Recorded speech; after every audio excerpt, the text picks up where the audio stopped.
This is Hauling the Mail with John and Will or John, and our new producer, Devin. Thank you, Devin, for your help. This is our new kind of baby, if you will, this podcast that we decided to start. We talked a little bit about it on our last episode. This is something that we wanted to do kind of for fun, but, we both love NASCAR. We both deliver mail for a living. So, really nothing too crazy about that. It's just something that we enjoy talking about, and we felt that we could bring something to the table. Whether it's people who are listening abroad or listening just in our fantasy league, whatever it may be. Shout out our families who are listening as well, hopefully. Supporting us if no one else does. I gave them a hard time all week to make sure they would. John, it's Daytona week, man. The Daytona 500, the Great American Race. Speed week. Speed week. Singular, not plural. Business days and Sunday. Oh, yeah. So, as we get into this weekend, and a lot's been made about the new kind of playoff format and whatnot, postseason format. I wonder how much is going to be put into what is this weekend in totality, because it's really a different piece of the puzzle now than it used to be. Because if you won this race over the last however long it was that we had the whole playoff format, the first thing you would say is, hey, the winner of the race is in the playoffs now. Now it's just it's weird to say, it sounds like you're denigrating it, but it's just a race, except it's the biggest race. Mm-hmm. So I'm curious how these teams will approach that this week. That's kind of what I'm most excited about. I think they're going to act more normal than you think. You hear a lot in the media this week about, like, oh, we don't have to say you made the playoffs now. It can just be the fresh, you won the Daytona 500. But I don't really remember in recent memory where a guy got out of the car after winning a Daytona 500 and he goes, "Oh man, I'm in the playoffs. Like, this is great," And even if he did, I don't really see that as the worst thing in the world. But it's, in fairness, the last 2 years it was a Hendrick driver winning it, so that's not exactly it's not exactly a surprise, right? It's not like Ricky Stenhouse winning it and changing the trajectory of that race team. In either event. So as far as Daytona, you wrote on, you wanted to talk a little bit about kind of Daytona memories and stuff like that. I can trace my personal interest in this sport and my fascination with NASCAR back to the 2003 Daytona 500, which was actually the shortest Daytona 500 on record. The thing that stuck out in my mind was a Ryan Newman crash that involved a flip. Not the last time he would do that, but it was one of those things that caught your attention, or at least caught my attention as a young child. And just the interest in, like, wow, he walked away from that, and they're going that fast, it's that dangerous, really stuck out to me. So I don't know if you have any particular memories, but that one in particular for me stuck out in a big way, and it's led me to where I am today. I'd say one of the earlier Daytona memories I have, when you go back, and I have to apologize, I forget the year. I think it's 2007, where Kevin Harvick and Mark Martin have that photo finish at the line. That race in particular, I can remember being at home watching and being like, wow, this is badass. This is what you sign up for. This is what you want to see. So hopefully we can get more races like that anyway. Now that the playoffs are a thing of the past, you mentioned this new format, the dynamic of how these guys are going to run. What are they going to do differently? We're going to get into a lot of that now, but obviously we have a lot to cover, and we had a lot of news break this week. So do you want to get into hot laps? Yeah, let's do it. Let's do it. I was going to say, this was all your idea, so why don't you tell us a little bit about what this is before we get started? So in hot laps, we're going to PTI style run through the news and headlines of the week and kind of get you folks caught up on some things going on in our world with NASCAR, and then we'll get into the more hair-splitting details and the topics of discussion. But for now, we're going to go ahead and do a rundown of some things that happened this week. So starting off, NASCAR earlier this week released a new rule that indicates that drivers will no longer be allowed to touch the window net or put their hand in a position to block air from entering the race car during qualifying sessions. John, this is stuff you would have seen in recent memory with Joey Logano, where they would kind of reach up and they'd put their hands up near the window net to kind of block the air from coming in by where, a normal person's car would have had a mirror or something. I don't know if that's going to make a huge difference, but I mean, I don't know why this would even be a rule. I don't know why they ran to make this a rule, but I think it kind of feels like they made a rule here that I don't know. It feels like they're trying to get on top of something they didn't really need to. If you talk to people in the industry, we've heard people on other podcasts and other media outlets talk about, hey, this adds maybe a very fraction of a tenth of a second, if that. Yeah. But you know how this is. Everyone's trying to find as much of an advantage as small as it is, because it could make a difference. And with as close as the racing has been, it could be maybe not a big deal, but it's not insignificant. So I don't really think it matters a ton either way. I just especially for the Cup Series with the way things have been with all the fuel saving, it doesn't necessarily matter if you start up front. It's more about where you are going into the final stage. And over the course of history, where you start in the Daytona 500 isn't really the end of the world either. So, just something to keep your eye on. It was released by 2311 that Corey Heim is slated to run 12 Cup Series races in the 67 2311 car. There's been a lot of questions about what's going on with him, because he's clearly, now with Connor Zilisch being in the Cup Series, he's the most sought-after prospect in our sport, and he's coming off another dominant Truck Series run. So I know a lot of people were really kind of hanging on to what's going to happen with him, when are we going to see him. So that information is out there. They've released a graphic on the internet so you can see what races he's running. I don't know if... In a minute I'm going to find the exact races, but real quickly, I just wanted to say, as far as Heim goes, it's 24 races too few, and I know that you'll agree with me on that. Putting together what I don't think can be argued as the best Truck Series season of all time last year, someone that probably could have been Cup racing 2-3 years ago. Think about Carson Hocevar, someone that he was in the championship 4 with during that fateful, disastrous 2023 season finale. They both performed well enough to earn Cup rides, and we've seen Hocevar do some fantastic things, some exciting things, some not great things, but he's flashed in his time as a Cup Series driver, and here we are just waiting on a handful of starts from Heim. And while 12 is better than none, I think you can certainly make an argument that he should be driving in the Cup Series full time this year, at least O'Reilly. Yeah, we mentioned it on last week's show. If I had an Xfinity team and I had money to spend, he'd be my first call. I don't care who he races for. I'd want him racing for me. To hell with the sponsors or who has beef with them. Moving on, we have Hamlin. Denny Hamlin obviously was in the headlines a lot this offseason for the lawsuit and for the tragedy with his parents. Denny Hamlin released just before the Clash that his shoulder was actually re-injured while cleaning up the debris from said fire, and they don't have any plans to fix it or do surgery during this season. So we'll have to wait and see how much the shoulder impacts him. I'd like to think it wasn't the reason he wrecked 5 times in the Clash, but he'll never tell you if he did. Brad Keselowski, speaking of injuries, Brad Keselowski is recovering from his leg injury, and he is slated to start in the Daytona 500. He missed the Clash due to a leg injury that he sustained, sounded like getting out of a car at a ski resort. Real quick, just to get through what we got. Minnie Tyrell, spoiler alert, wins the race for the seat and will be driving full-time in the 14 truck for Ram and Colleague. Keep an eye on him. He's a former Cars Tour winner, Cars Tour being owned by Dale Jr. and Kevin Harvick.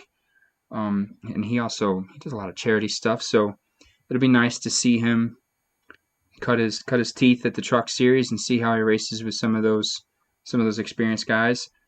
And before we get into the Clash, we also have Carson Hocevar signing a long-term extension with Spire Motorsports that will see him race for Spire through into the next decade, is what they were wording it as.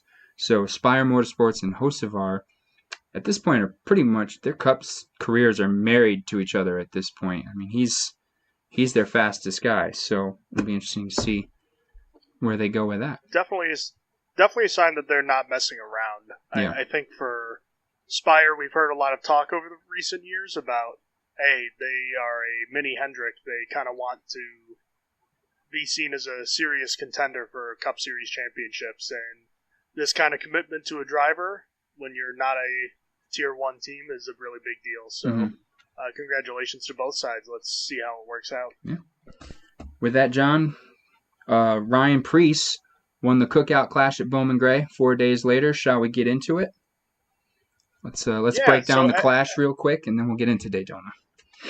So as you know, I'll just start with kind of my viewing experience. I missed most of the first half, and I know you were busy taking a lot of notes, so this is going to be more leaning on your opinion from what you saw. But what I'll tell you is my understanding of the first half of the race, which I was able to rewatch pieces of it.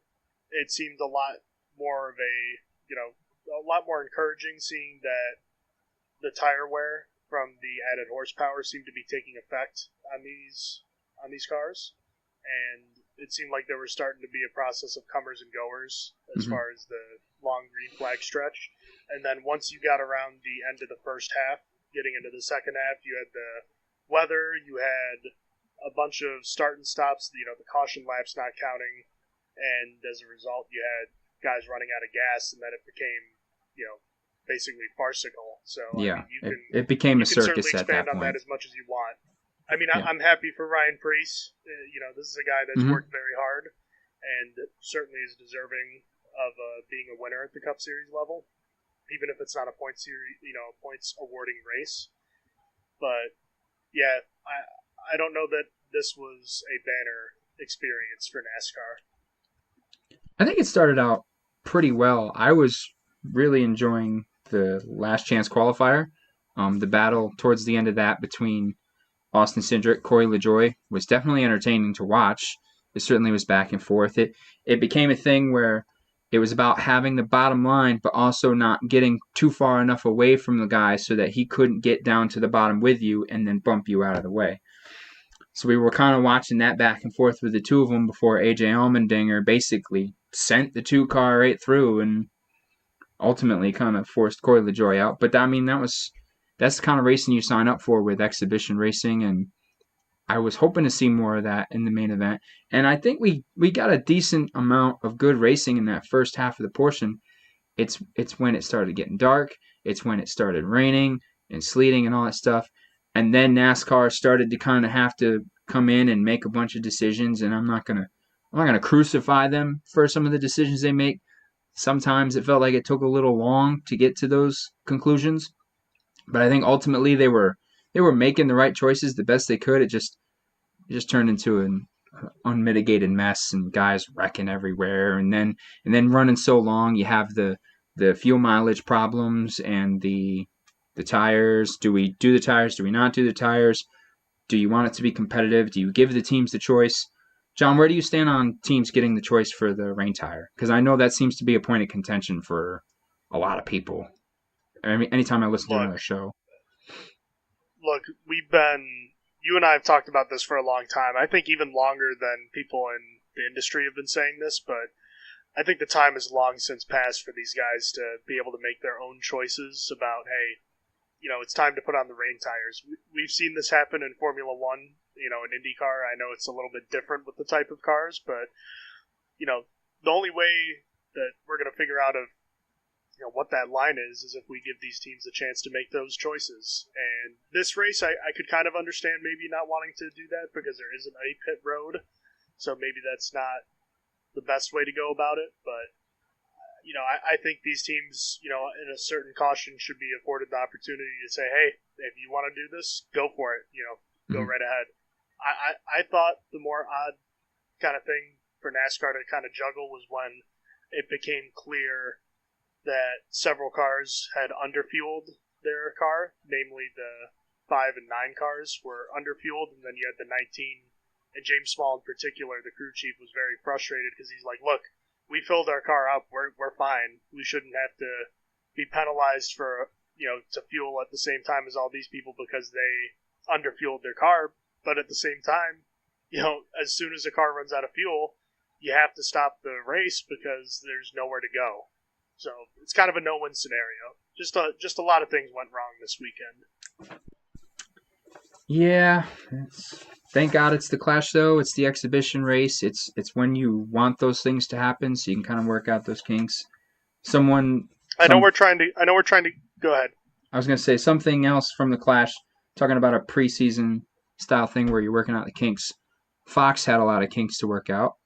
I know you and I commented back and forth to each other, and even my old man mentioned stuff to me about how behind the eight ball Fox seems to be with the announcers. But don't you think that new graphics package looked great?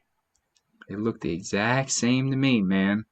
Same graphics page, but the cartoons were gone. Cartoons are gone. The cartoons, thankfully, are gone. We can stop pretending that NASCAR is some kind of Saturday morning cartoon that they throw up on some secondary channel for S&G, and now we can start to take it a little more seriously.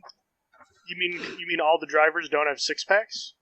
No, and almost none of them are quite as muscled as they made them seem to be. They did look quite the opposite. They look great, but I don't need a cartoon to do that.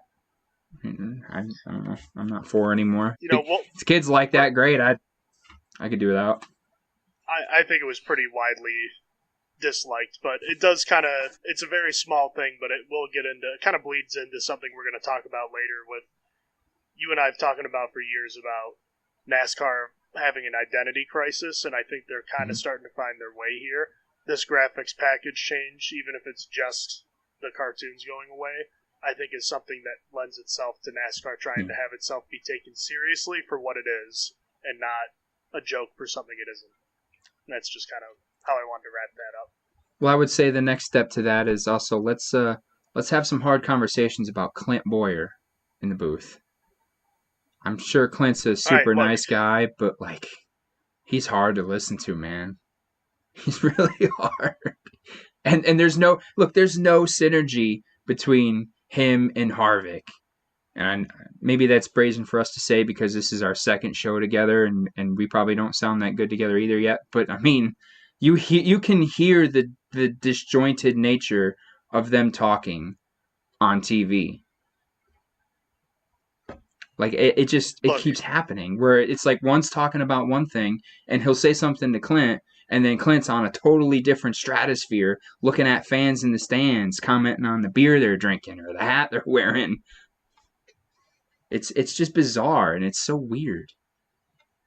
So I guess when it comes to commentary, play-by-play, color, working a TV or radio broadcast, I've never been in that position. I know I can only imagine how difficult it is. I've seen people do it, working up close with it. It cannot be easy. Mm-hmm. What I will say is my understanding is I feel like there is certain people above the personalities in the booth that might be, say, directing them to be an amplified version of themselves, if that makes sense. That's kind of how radio is in a sense. You want to be an amplified version of your own personality to draw people in. I don't know that what they're asking Clint Boyer to do is necessarily the best way to go about things. Maybe not. Maybe it's different for someone that's new to the sport, because again, they're not necessarily trying to explain things to you and I who've been watching the sport for a long time. They are probably more so talking to someone who's turning on the race for the first time. I don't know. But I haven't really listened to a ton of Fox commentary in recent years just because I don't really find it that helpful.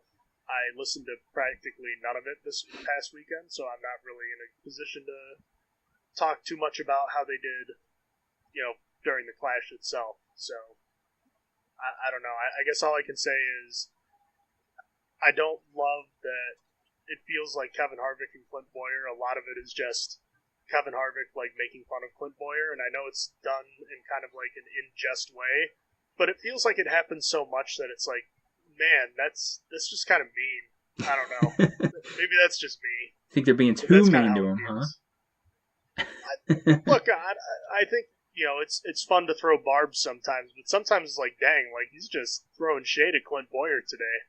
I don't know. Yeah. But again, like I'm not trying to be a dick about it, but at the same time, like there is very clearly a difference in how these guys come across on a broadcast Right. and how, I mean, Amazon Prime is kind of the gold standard that we've seen over the past year, and the CW, for all of their issues with whether it's remote broadcasts over the past year or the fact that their three-man booth did not pop up like at all, like the three of them were not on nearly as many races together as we expected. I felt like they did a pretty good job. So, yeah, I guess in conclusion, it's just there's issues, and it's the same issues we've been talking about for a long time. So I'm not really hopeful it'll get better, but I think it goes beyond the personalities themselves, beyond their talent. Yeah. So with that, the clash ended with Ryan Preece winning his first Cup Series event, which great for him. He subsequently then dropped quite the F-bomb on television, which was was funny, I guess. It was already on FS2 at that point after running long, and we had that long break midway, but Ryan Preece wins the Cookout Clash at Bowman Gray, and we'll see if he takes that momentum into Daytona. Do you want to get into how our fantasy draft kind of went? So our fantasy exclusive for some of our guys. Yeah, so we can talk a little bit about that.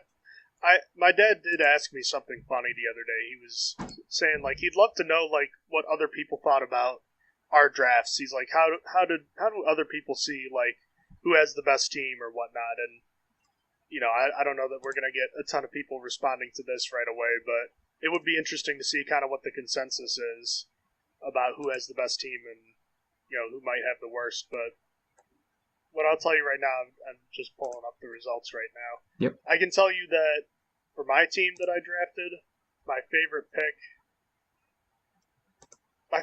honestly is probably Ryan Preece. I know we just talked a little bit about him, but I'm excited about what he could bring to the table this year. And the guy I'm more kind of concerned about is, I know I drafted him pretty high, but it's Christian Eckes, mostly because I put a lot of faith in him, but I think I also hedged my bet a bit by drafting Chandler Smith to kind of have that 1-2 punch with the trucks. And if Eckes doesn't perform the way he did a couple years ago, that could be, I took a shot pretty early on someone that might not play out.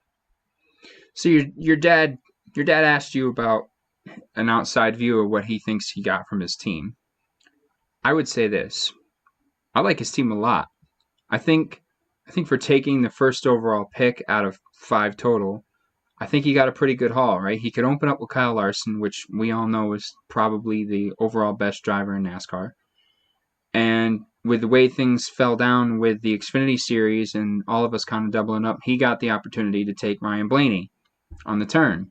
So he went Larson, Blaney, Hill, and I think that's a great opening. He's got an anchor in each series. He was able to get Majeski and Hemrick in the truck series, and he rounded out with Sheldon Creed. I think he's probably got one of the nicer starting lineups in the league.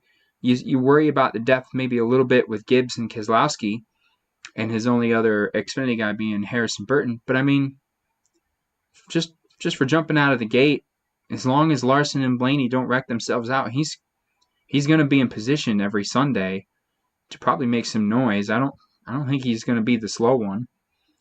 I liked my draft well enough. You had a comment about your dad? Oh, no, I was just going to say really quickly, just kind of parroting your points. It's definitely, I think the pivot point that's interesting is Creed. I know I kind of harped on this in the first episode we did a couple weeks ago, but those Haas factory team cars, how good are they going to be in the Chevy pecking order? If they are good, if they kind of more or less have the same performance they had a year ago with Ford, then I think it's a great pick, because I don't think Sheldon Creed's going to have, 7 DNFs again.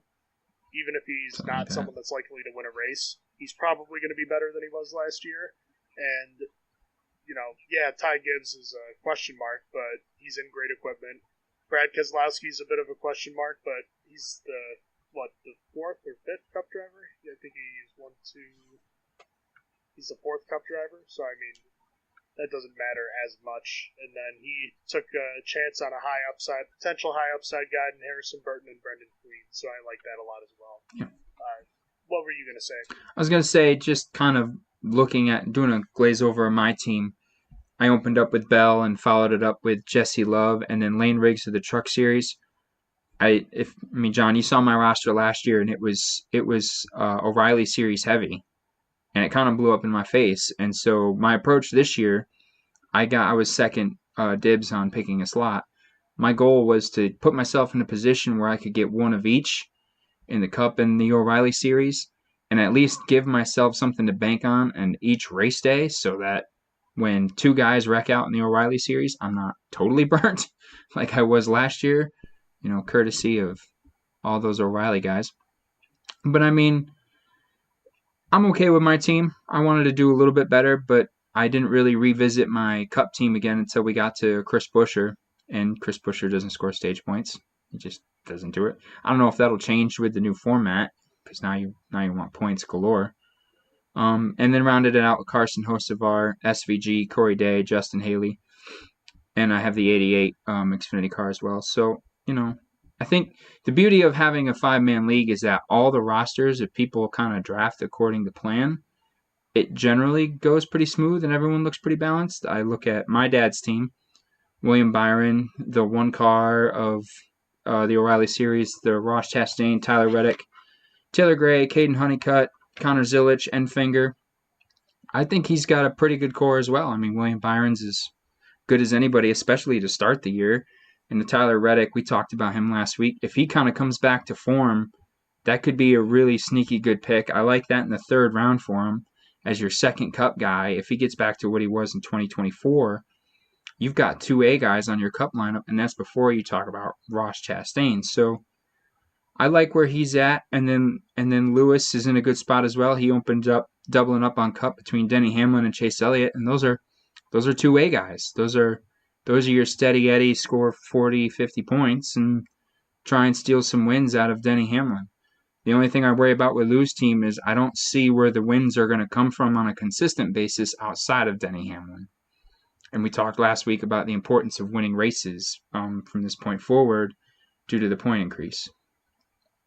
You also touched on Denny Hamlin's shoulder injury. Mm-hmm. I'm a little bit concerned about him. Mm-hmm. I know that he's dealt with it before, but I think there's a lot of things potentially working against him this year. So that's a pick that I'm a little, I don't want to say I'm out on, but I'm a little concerned about. And then as I look around here, I'm a little interested in, I like what your dad did with the pairing up with the Trackhouse Racing guys. He's got Connor Zilish in the, apparently that's how you say his name now, by the way, in the one car for the O'Reilly Series. Mm-hmm. You got Chastain and then Zilish full-time in the Cup Series in the 88. And then I know that Chastain's got a few starts in the Jordan Anderson 32.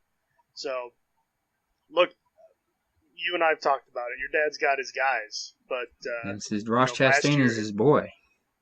Last year, his guys did a pretty good job for him. He finished second in our league last year, so it's worked for him so far. And the guys he's taken chances on this year, I think it could work out really well for him. I like his team a lot. Yeah. Like I said, I don't think there's a team out here that I dislike too much. It's just when I look at it from a grand scope of things, is we talk about how do we formulate a win, what's the path to winning in a weekend, and it's usually about marrying consistency across the 3 series, getting a win or two, and then nailing that flex home. My main concern with most of this is if you have a path to winning races. And I think Lewis is the one that most concerns me with that. I think your dad's in line to win a lot of races with his setup between Larson and Blaney and Hill.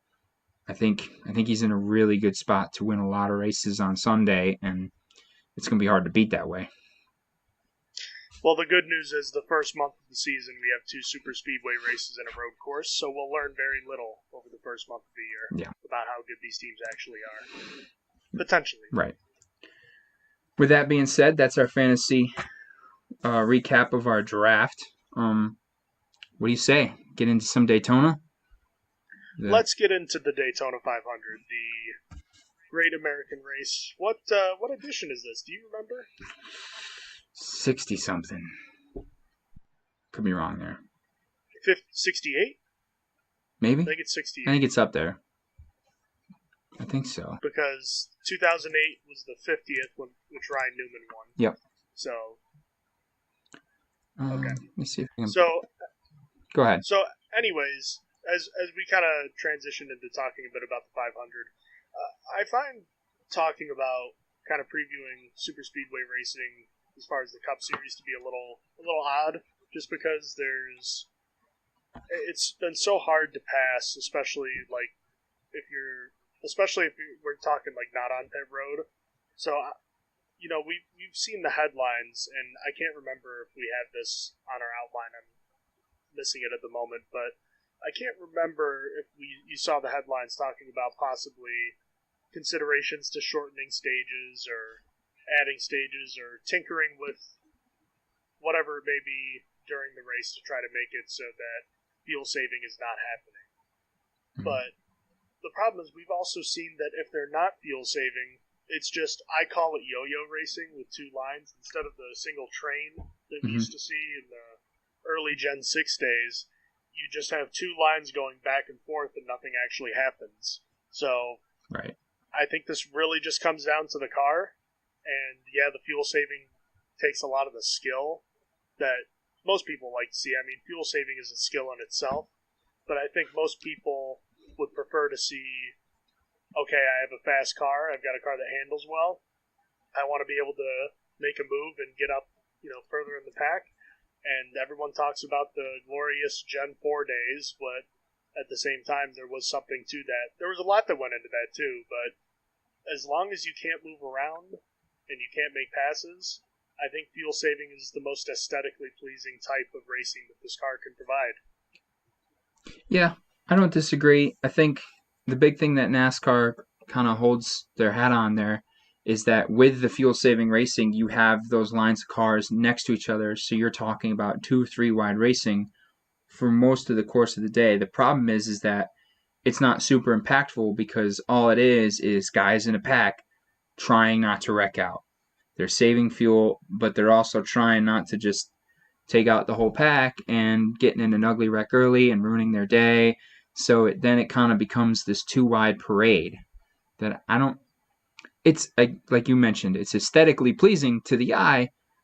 I don't know if it makes for great racing, and I don't know if it, I worry that with racing like that, you are going to be stuck in a mode where people don't need to really tune in until halfway because they're not really sure how hard you guys are got to push.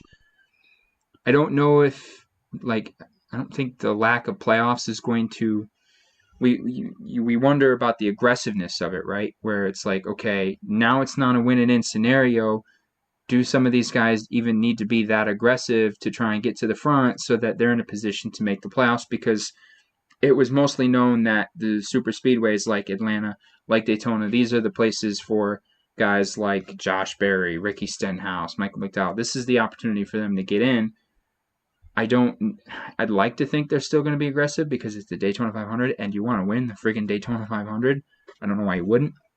But I still think we're in a space where I think the drivers can recognize that they're responsible for the product on track. Like, the car is what it is. And like you said, we're only going to get this particular car to a certain point. But how the drivers respond to that car and how they can make the race based on how they're driving on track with their aggressiveness level, with how often are they pushing the envelope, how much you want to be in a position where the aggressor is in a position of power to kind of control the narrative of the race or control the momentum of the race. Because if not, then you got 36 guys in two lines just going in a circle, turning left.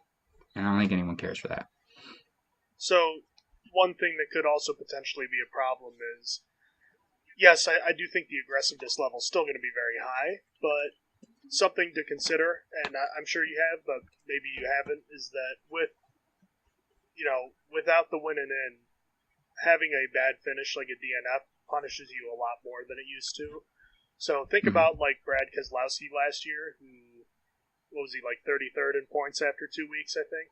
2 or 3 weeks? He was way down there. Yeah, after like a month. If you're climbing out of that kind of hole this year, you're in a lot of trouble because you can't just win and you're good to go. So with Daytona and Atlanta immediately bang bang back to back, you could be staring down the barrel of a massive deficit 2 weeks into the year, and there's nothing to bail you out if you just happen to win a race. Right. Yes, winning the race is big in terms of making up ground, but it's not going to just get you out of that hole that you've dug yourself. So could that result in guys maybe not being as aggressive?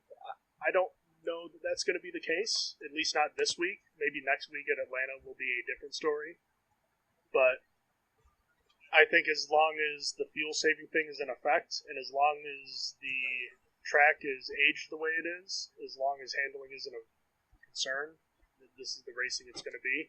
You and I will talk about this whenever we get to talking about Atlanta, but the handling for these cars is a huge factor in what makes the racing good or not. Anywhere, but especially for super speedway racing, we've noticed that Atlanta, for whatever reason, the track has aged much more quickly than the surface at Daytona has. For whatever reason, whether that's the weather, whether that's the way they paved it. And you see guys having to get out of the throttle a lot more now, and all of a sudden the racing is much better, at least for the Cup Series. Yeah. And you get Daytona, which was repaved in, 2011, 2012-ish, and it's just now starting to show signs of aging to the point where guys maybe start to have to think about the handling of their cars. And once that happens, that could probably help this racing too.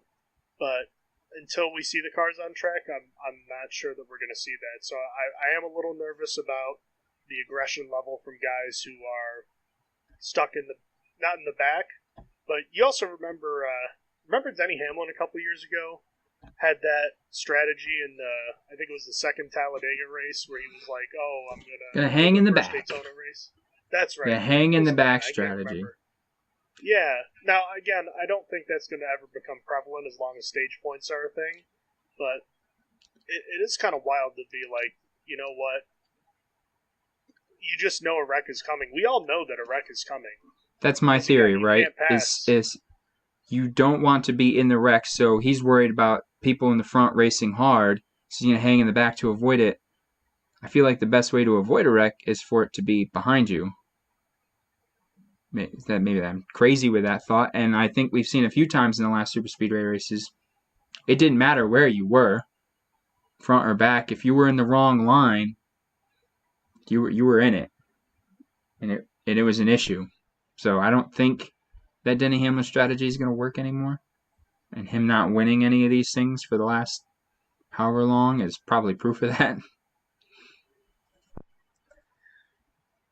As far as the rest of the kind of Daytona weekend goes, I think as you look at like the O'Reilly series, I really don't think there's a ton to talk about unless it's like one could beat the 21 and the 2 car, because those 2 cars, the Richard Childress Racing cars, have had super speedway races on lock for a long time now, and excuse me, and we'll see kind of who might have something to offer. Is there anyone that might stick out to you as far as that goes? Because I do have a name in mind, but I don't want to talk about him just yet. I don't know if I have a specific name in mind, but I think we've seen that if you put the manufacturer alliances to the side, if you're a team like JRM, if you keep guys alive all day, you're in a position to gang up on the Austin Hills and the Jesse Loves of the world so that RCR doesn't just steal it. Because we've seen it in a few of these former plate races where there's audio out there of these guys being like, hey, we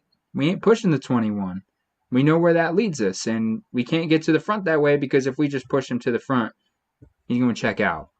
And it's probably pretty similar with the 2. Second. Yeah. You can get to second, but you're not going to If you like taking second, then do it. Otherwise, we kind of see the 21 lately has been hung out to dry, which I personally love, but, But it's worked, too. I mean, Nick Sanchez won at Atlanta, and I'm blanking on who won at other points recently, but it's the manufacturer thing you bring up is very important just because of the sheer number of Chevrolets in the field. Mm-hmm.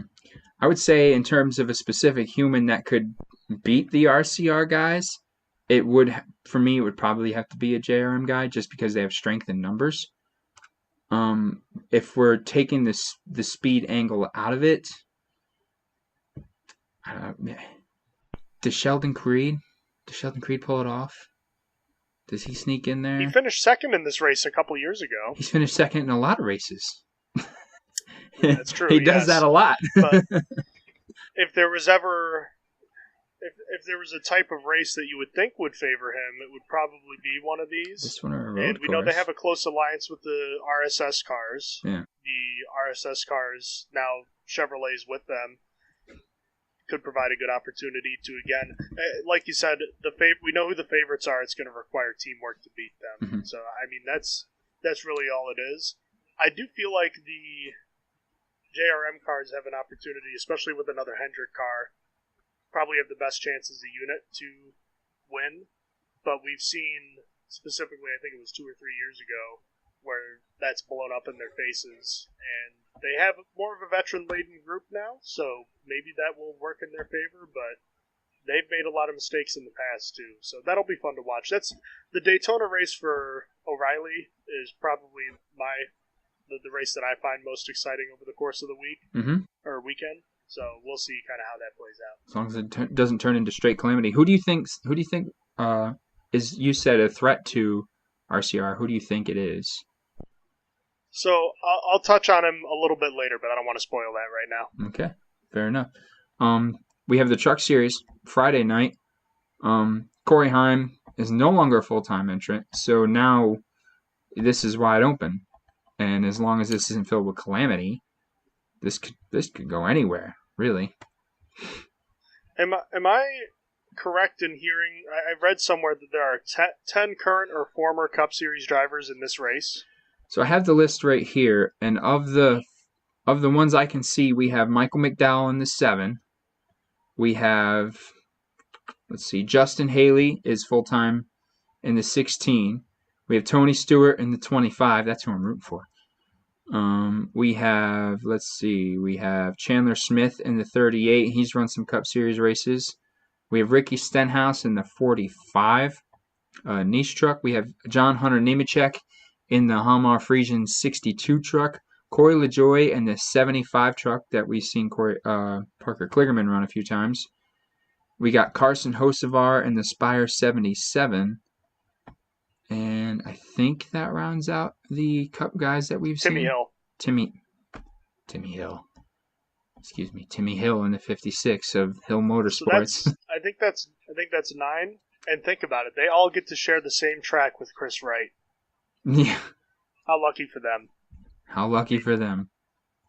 Look, I don't really have a ton to say about the Truck Series other than it's kind of a calamity race. Yeah.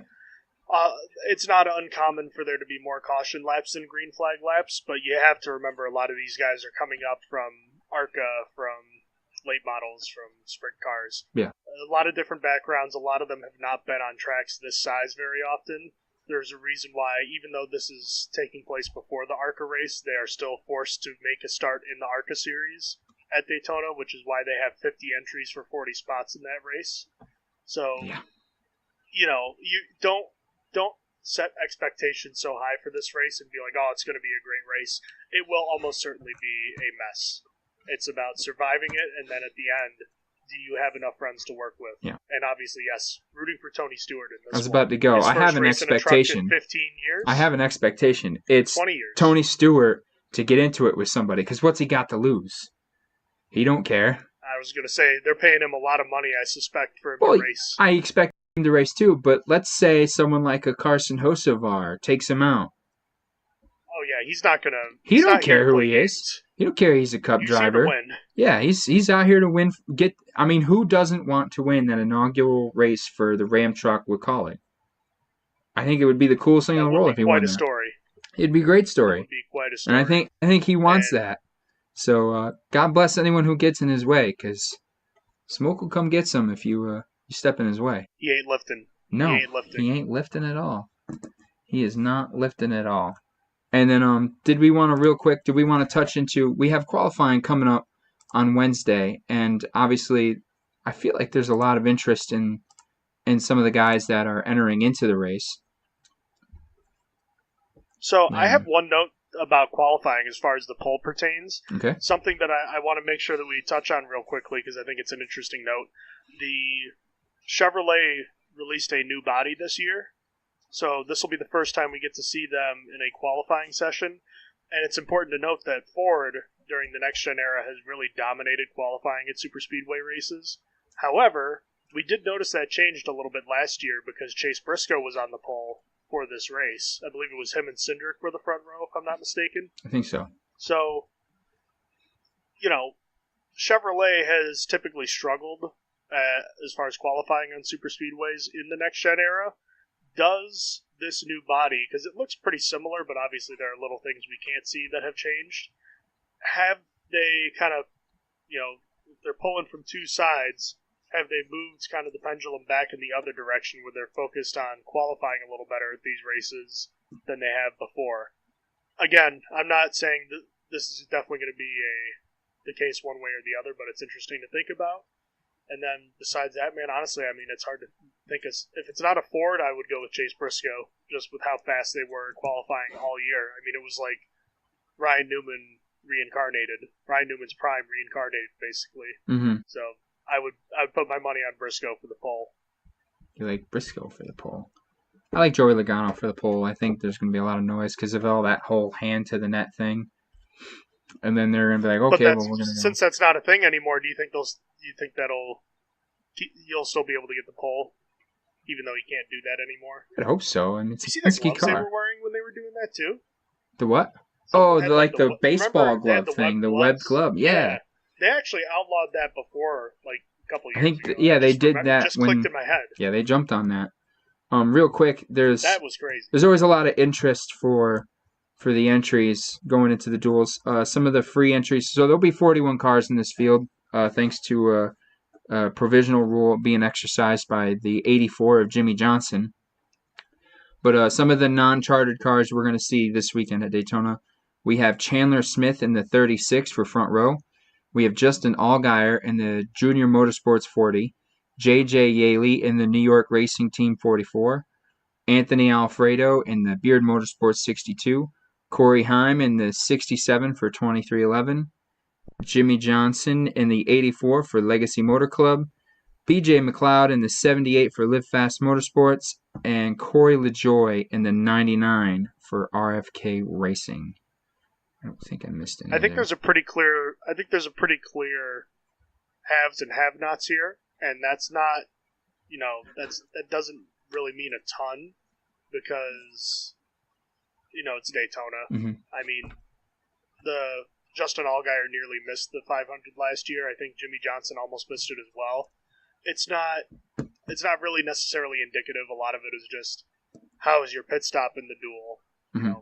So taking that into account, I do think as far as qualifying time goes, I have a hard time thinking of, again, until we see something from the Chevrolets, I feel like the RFK 99 with LaJoy and Chandler Smith in the front row 36 have to be considered favorites to lock in their time on qualifying. Yeah. Just because, again, they've got big teams behind them. Mm-hmm. That they're the fourth open entry for their teams. There's going to be a lot of resources from those teams to get those cars in. I suspect they'll be the ones that get in on time. Yeah. And then I feel like JRM's 40 car, basically another Hendrick car, will get in. And I would pick Corey Heim in the other 2311 car. That's kind of how I see it. Yeah, I agree. I think I'd love to see Anthony Alfredo in it. It's going to be hard. I think he's going to have to duel his way in. And I think, personally, as much as I'd like to see Allgaier in, I think he's going to have to duel his way in, too. I think the speed's probably going to come from, like you mentioned before, the 67 or the 99 or the 36 because of the data share. But there's an interesting note here in the entry list, if you don't have it in front of you. There's an interesting name on there, and it caught my attention just a moment ago, and I've never seen that before. Driving the number 16 colleague car, Anthony Allmendinger. Anthony? It says right All on the right. entry list, Anthony Allmendinger. All right, I'm going to have to look this up just for official record keeping purposes, for science. The entry list done ousted old Anthony. I'm gonna guess Anthony James. Anthony James Allmendinger. Ding ding, you are Got correct. it? All right. How about it? Yep, according to Wikipedia, I'm anyways. never calling him AJ again. Anthony James. Anthony James. Congrats to Anthony James in the 16 car, which looks sharp, by the way. They have the Greg Biff. There's a lot of Greg Biffle tributes pouring in this week for the paint schemes this week, and RFK and the 16 car of Colleague have done a number font resembling that of Greg Biffle's from Roush Fenway, from Roush Racing. So it's nice to see all that. It's been really touching. Yeah, it's Yeah. been really touching, and they're doing that in the truck series as well with Nice Motorsports, of Mhm. course. Cletus McFarland in the Nice number 4 truck obviously was kind of like a friend and protege to Greg Biffle, and we even saw, if you watch the Rolex 24 weekend, the number 60 car in the Michelin Pilot Challenge it was a Ford, they ran a Greg Biffle Old Bush Series throwback. So there's been a lot of touching tributes to Biffle and, his wonderful career and humanitarian work over the course of the last few weeks as we, move on to the start of the 2026, sorry, I almost said 2026 season. So that's been nice to see. Sure has. Do we want to make race picks now, or do we want to save that for the end? It's your speed. You tell me. I'm good with making them now. I can make them later. Let's save them for last.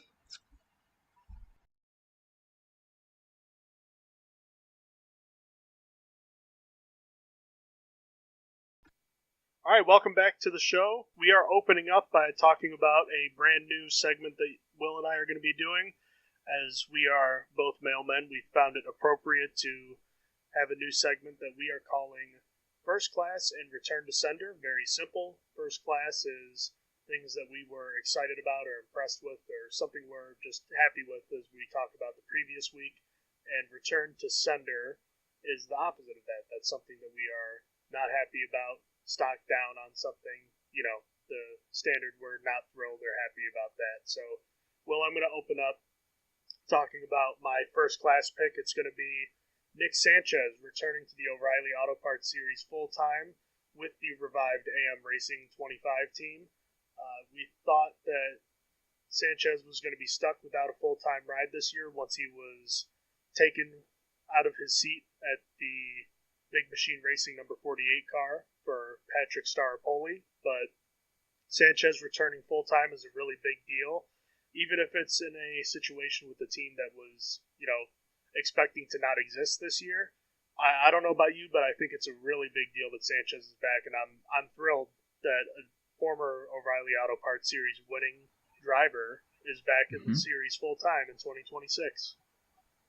Yeah, I think this is a good grab for Ford. I do. I think this is kind of their flagship prospect now in the O'Reilly series, and he kind of got done dirty with the Big Machine deal. So hopefully, I'd like to see him go out and win a race. And he That'd basically becomes the immediate.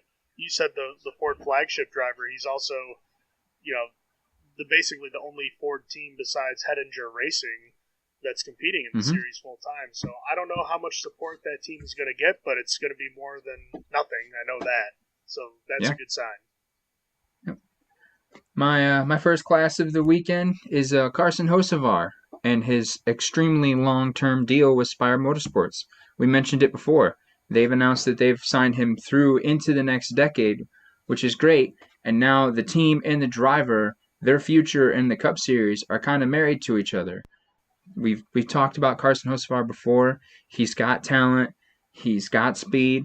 He's a little rough around the edges in terms of aggressiveness and how other drivers, respond to him. But I think we're seeing that he's a top 15 guy in the sport when they're clicking, and if they can fill in the gaps, I think it'll be pretty fruitful. Plus, it kind of takes a monkey off his back. He'll be able to step right in and just fire away. So when does that contract expire? I don't know the exact year, but next decade, 2030s. Oh, okay. So, true or false, Carson Hocevar will have 5 wins with Spire Motorsports in the Cup Series by the time this contract is up. I'm going to say true.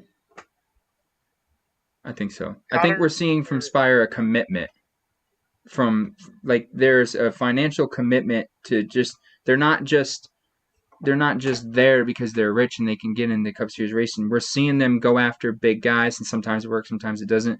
We saw them last year with Rodney Childers. They tried that out because he was the big name grab in the crew chief side. I think put a pin in this for the offseason. I think they're gonna go big. I think they're gonna continue to chase big time drivers to fill these seats and chase wins. I think they genuinely want to win. Well, I got one more for you. True or false? Carson Hocevar will finish top 7 in the point standings one time before his contract is up. Top 7? Yep. I know that's a little bit arbitrary, but I didn't want to go top 5 because that seemed pretty hard. Top 7. I'm going to say I lean towards false. That's going to be hard. That's going to be really hard. You figure of your 16 guys that are making the chase this year, half of them are JGR, Hendrick. You got the pair of Penske guys that are threats. You got Ross Chastain, that's a threat to make the playoffs just about every year. You have the RFK guys that have looked really good. Top 7 is going to be hard. They can get there. I don't know if they will, but I think they can. I don't think it's totally outlandish to think. I don't think he's winning a title with Spire. What about return to sender now? What's something that you are not thrilled with coming out of the Clash weekend? Denny Hamlin wrecking 4 or 5 times in that race for the first 75% of that race. I feel like every time there was a caution, you turn around and it's Denny Hamlin. He's spun around or he's got somebody else spun around, and it's like, man, I picked him because I needed a good draft spot. And while it worked out because everybody else ran out of gas, I feel like every time I turn around, I'm watching my driver wreck around. And I'm like, here we go again, another year. Denny Hamlin wrecking on me. In one race I don't need him to. Preseason race for him. Yeah, I think he got to a certain point in the race and he said, F it, I'm just going to send it. I'm just going to throw this car in the corner. And he did say it was killed one time and then immediately wrecked again. Yeah, they aired it right on TV. He's like, oh, it's killed. And I'm like, well, great. Here we go. I'm taking last place with Denny Hamlin the one time I pick him. And he came back and he finished, top 5? I have that information. He came back and finished 5th place. So not bad for all the complaining. Killed, wrecked 4 times, but he's got the shoulder injury that it's apparently still a thing now. He didn't look great at the Clash. He looked good enough. I mean, he's been all over the place, but that would be my return to the center. What about you? Who you sending back? I'm returning to sender all exhibition races that are not like international races. Look, I don't have a problem with them right now because they're written into the media rights contract, but I think about like the Pro Bowl in the NFL, these all-star games that the NHL has abandoned in favor of international tournaments. I'm not crazy about exhibition races, especially the all-star race, because I don't really see what purpose it serves. It's not really adding anything new. All the gimmicky stuff that was used in the all-star race in the mid-2000s as like a proving ground for rules changes, a lot of them have been implemented, like segments becoming stages or double file restarts or caution laps not counting. A bunch of different stuff has been tried. I don't feel like something like the all-star race really has a place in modern NASCAR. The Clash I could see as a little bit of a different story because it builds interest for the Daytona 500, because it can be used as a chance to go to international markets. But we could talk at some point later about ideas that we may have for those races, but for me, I'd just rather see another points-paying race. So for the time being, as they currently exist, I'm sending both the Clash and the All-Star race, returning those both to the sender. That's not okay for me. Real quick, at the buzzer before the window closes, I got one more first class I want to send through. It's the hell yeah ad sent by NASCAR Hell to the yeah. airwaves. Hell yeah. I don't care for the slogan, but if you haven't gotten a chance, go ahead and watch that commercial. Um I think what I like about this campaign is NASCAR needs to do a good enough job to separate from being nostalgic, where we're just going to go back to things from the 2000s and the 90s and just try and be like the 90s and 2000s. But with this, the actual identity of the sport from that age, not just going back to the 90s and just doing exactly how we did it then. But what I get out of the ad is that this isn't the scientific nerds F1 royalty owned type style racing. This is the blue collar, lower class citizen. Just we're out here wanting to watch a bunch of guys in race cars doing badass things. We want the sport to be badass again, and I think that is the angle they should take, because that's what I think makes racing cool. Is we hit a point, and you can maybe touch on this too, John, in our teenage years where we couldn't separate NASCAR from this redneck identity, where it's like you're just a bunch of dumb hicks turning left. And I don't think it's that, but I think with this ad, you're capturing enough of the blue collar angle where you're like, hey, this is for everybody. This is for everyone in the South. This is for the people that just want to see a bunch of badass dudes and badass cars bumping and banging and racing hard and going for wins. So I think the NASCAR ad was a huge win. Hell yeah, brother. Hell yeah. So really, I mean, you covered it pretty well. It's NASCAR. I touched on it at the start of the show. NASCAR finally picking a lane and not trying to be something that it isn't. It's not trying to take half measures. It's saying, hey, this is what we are. We're gritty. We're not fancy. We're about being gritty and just trying to get the job done. Fast cars, leaning into it. So I'm a big fan of that, and I think you touched on it pretty well. But at the end of the day, it's about the image that NASCAR is trying to portray to both its fans and people who aren't fans, being like, hey, this is what we are. We're not F1. We're not a glitzy, glamorous sort of deal here, but we have something exciting that you might be interested in. And I thought it was a great kind of first step on a marketing path, or marketing plan that I think a lot of people kind of looked at last year and were like, yeah, that's hell yeah, what does that really mean? Well, at least for now, it's a good start. Yeah, it sounded cheesy at first, but then I saw the advertisement. I'm like, all right, this is pretty cool. Let's be badass again. Hell yeah. So we're gonna make some picks, John. We'll start at the Truck Series. We'll work our way up. So, all right, flip a coin. Okay. Call it in the air. I'll call tails. Tails. It's tails. You get to go first. Ooh, okay. Who are you picking in the Truck Series? I will pick Justin Haley. He has several wins. I knew you were going to do that. He has several wins in the then named Xfinity Series on drafting tracks. So there's a lot of momentum with Ram. I think there's a good possibility that one of the Ram trucks win this race, and Haley's one of those experienced drivers that has a good chance to come up there and sneak out. I don't want to say sneak out a win, because that makes it sound like he might not be up front. I think he'll be up front and contending in the whole race. Yeah. Well, I want to pick a Ram truck to win. You stole the one I was going to do, so I'm going to go with Smoke. Give me Tony Stewart. I know it's been a long time since he's run the truck race, but I can't think of anything better out of this weekend than if Tony Stewart wins the truck race. You want to talk about hell yeah? That's hell yeah. Hell yeah. Central right there. In a Dodge. Or, excuse me, Ram, not Dodge. Ram. Well, Ram. Still. Yeah. Point applies. You can see here. The Ram house. Anyway. Xfinity Series. For O'Reilly, O'Reilly I'll pick series. one RCR car, you pick the other. How about that? Yeah, you got first pigs Hill, on the... I'll pick Hill so that way you don't have to. Okay, I'm going Jesse Love. There we go. Well, that was easy. Jesse Love it is, yeah. Talk about that. I want Jesse Love to win. I don't want Austin Hill to win. I want RCR's dominance to end there. Enough is enough. Right.